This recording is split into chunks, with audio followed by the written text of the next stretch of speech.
பல பேரோட லைஃப்பை ஸ்பாயில் பண்ணிச்சு. பட் கோவிட் வந்ததுக்கப்புறம் தான் நானும் எங்கள் அப்பா ரொம்ப க்ளோஸ் ஆனோம். ஸ்டார்டிங்லேருந்தே சண்டை மட்டும் அடிப்பா எல்லாமே பண்ணுவான். பட் எங்கனாலும் ஒரு இடத்துல மட்டும் விட்டு கொடுத்து பேச மாட்டான். அவள் லைஃப் கொடுத்துரும் போது நல்லபடியாக அமையணும், நல்லபடியாக இருக்கணும் தான் நாங்கள் இவ்வளோ நாள் வேண்டிக்கிட்டோம். பட் அதுக்கேற்ற மாதிரி நல்ல லைஃப்பாக அமைஞ்சிருக்குங்கிற போது ரொம்ப ரொம்ப ரொம்ப சந்தோஷமாக இருக்குது. இந்த அளவுக்கு நாங்கள் 2 பேரும் ரொம்ப ஃப்ரெண்ட்லியாகவும் இருந்திருக்கோம், சிஸ்டர்ஸ் பிரதர்ஸாகவும் இருந்திருக்கோம். எல்லாமாவும் எங்கள் அப்பாவுக்கு நான் மட்டும்தான் இருந்திருக்கேன்.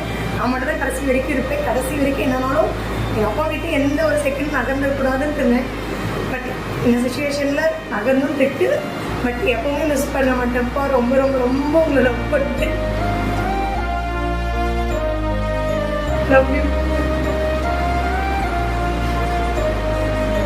எங்கள் அப்பாவுக்கு இப்போ எப்படி இருக்கணும் அதே மாதிரி கடைசி வரைக்கும் டெஃபினட்டாக இருப்பேன். எந்த இடத்துலையும் அந்த இடத்துல வந்துட்டு அவங்க பார்த்துப்பாங்க, இவங்க பார்த்துப்பாங்க, நம்ம விட்டுட்டு போகணும். கொஞ்சம் டைம் உங்களை விட்டு பிரிஞ்சாவே எனக்கு